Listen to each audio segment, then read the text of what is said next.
Engineers figured out solutions decades before the world was ready. They built car technology the public was not ready to pay for, trust, or understand.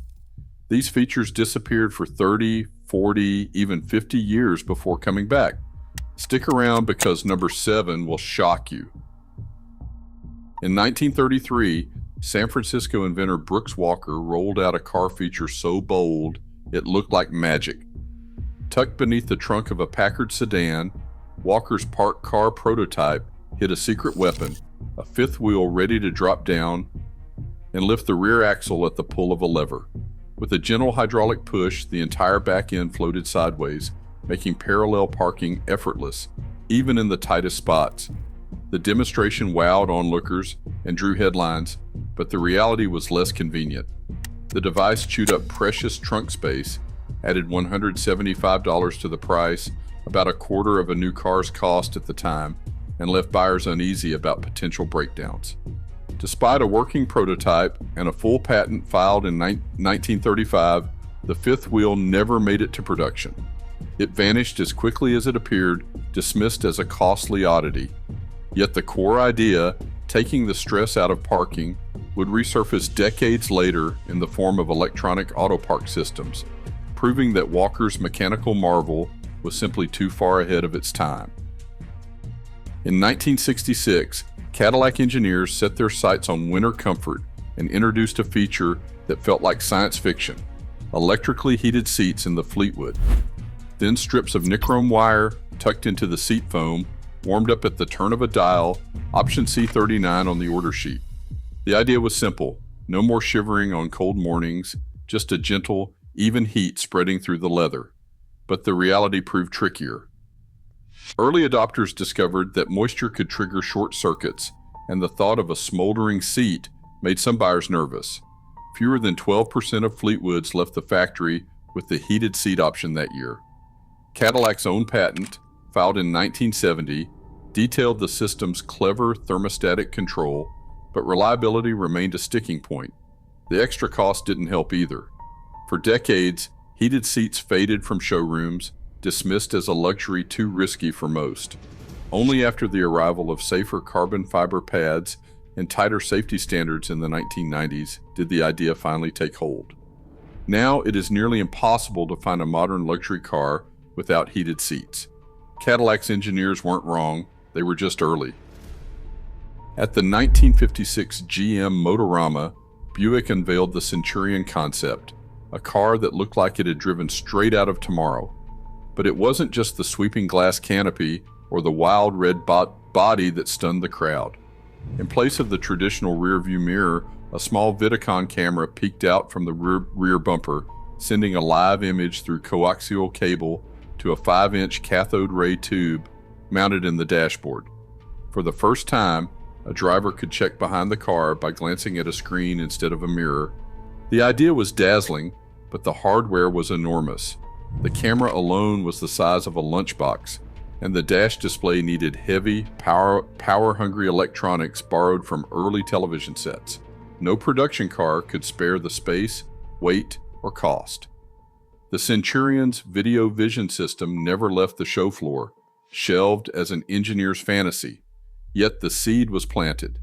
More than 60 years later, rear-view cameras are not just convenient, they are required by law, mandated on all new cars in the United States as of 2018. Buick stylists weren't dreaming. They were forecasting a future that simply needed time and smaller circuits to arrive. Preston Tucker's vision for safer night driving took shape in 1948 when the Tucker 48 rolled out with a feature that seemed almost uncanny: a third centrally mounted headlight that swiveled with the steering wheel. The Cyclops could pivot up to 30 degrees, casting light into corners as the driver turned, years before anyone spoke of adaptive headlights. Tucker's engineers linked the headlamp to the steering column with a worm gear actuator, making every curve ahead visible before the car arrived. But the Cyclops ran straight into a wall of regulation. State after state, following the Uniform Vehicle Code, enforced strict 2 headlamp rules with no room for exceptions. In Michigan, where Tucker's factory stood, transportation officials declared the third lamp illegal. citing the code's definition of symmetrical pairs only. Tucker's team faced an impossible task, petitioning every state for a variance, a bureaucratic maze no fledgling automaker could navigate. Production halted. The company folded within a year, and the Cyclops vanished into legend. Yet the idea refused to die. Today's adaptive LED headlights, able to swivel and illuminate bends automatically, echo Tucker's original solution, proof that sometimes the only thing wrong with a great idea is its timing. Citroen's DS, launched in 1955, floated on pressurized nitrogen spheres at each wheel, with a hydraulic pump pushing up to 220 bar. The car's self-leveling suspension let drivers glide over rough roads and adjust ride height on command. For over 1 million owners, the comfort was revolutionary. Yet the system's complexity bred anxiety. Mechanics faced high-pressure lines and seals prone to leaks, while sphere failures sent owners searching for rare expertise. The promise of smooth travel often came with the reality of daunting upkeep and a reputation for fragility. By 1987, Honda's Prelude introduced a different experiment, four-wheel steering. At low speeds, the rear wheels could turn up to 2 degrees opposite the fronts, shrinking the turning circle for city driving. At speed, they steered with the fronts for stability. The system used a mechanical cam and hydraulic actuator, not electronics. Over 70,000 Preludes featured this setup, but buyers hesitated, wary of the price and future repairs. Both Citroën and Honda proved technology could deliver, and if drivers were willing to trust it. Again and again, the same barriers stand in the way of truly brilliant car features. Price is the first wall. New ideas almost always cost more than drivers expect or want to pay. Durability follows close behind, as early versions face real-world wear, leaky seals, or electronics that just are not ready for prime time. Then there is regulation, with rules that can block even the smartest solutions, whether it is a third headlamp or a camera replacing a mirror. And finally, perception, the sense that something is too strange, too risky, or just not worth the hassle. For every Brooks Walker or Cadillac engineer who saw the future, these 4 hurdles kept innovation in the slow lane, no matter how right the idea was. The cycle repeats, engineers get it right, but the world is not ready.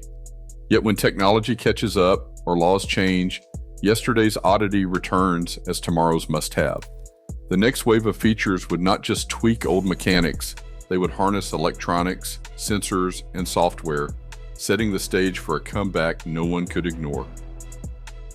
In 1969, Volkswagen's Type 3 rolled out with a feature that seemed more at home in a laboratory than a family car, Bosch's Digitronic electronic fuel injection.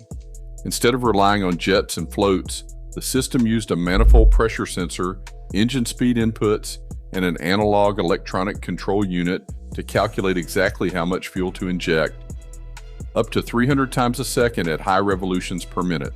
The promise was real-time mixture control, smoother starts, and lower emissions, all managed by a bundle of sensors and wires. But early adopters faced headaches. Analog electronic control units drifted out of tune with heat or age, and mechanics often blamed mysterious sensor failures for problems that were hard to diagnose. Despite these hurdles, around 45,000 VW Type 3 cars left the factory with Digitronic that year, quietly previewing the digital engine management that would soon sweep the industry. The same logic, sensor, electronic control unit, injector now underpins every modern car, proving that Bosch's engineers were not guessing at the future. They were building it, one pulse at a time. In 1980, Aston Martin's Lagonda stunned the world with a dashboard straight out of science fiction, a glowing CRT screen replacing every dial and needle.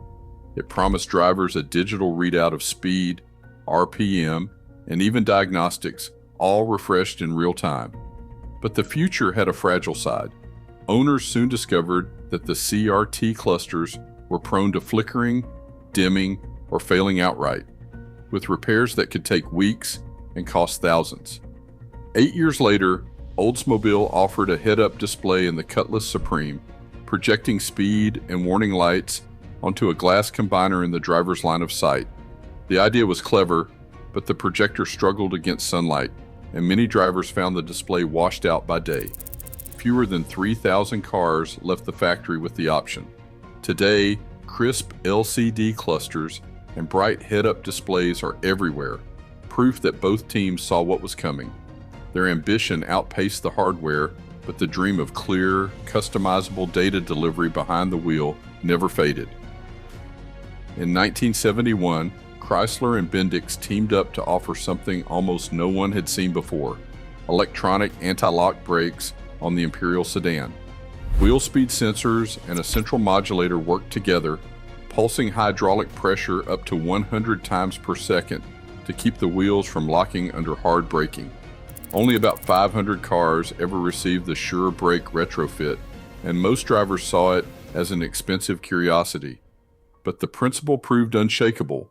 4 decades later, a federal safety rule, FMVSS 126, made anti-lock brakes and their sensor-driven logic a requirement on nearly every new car.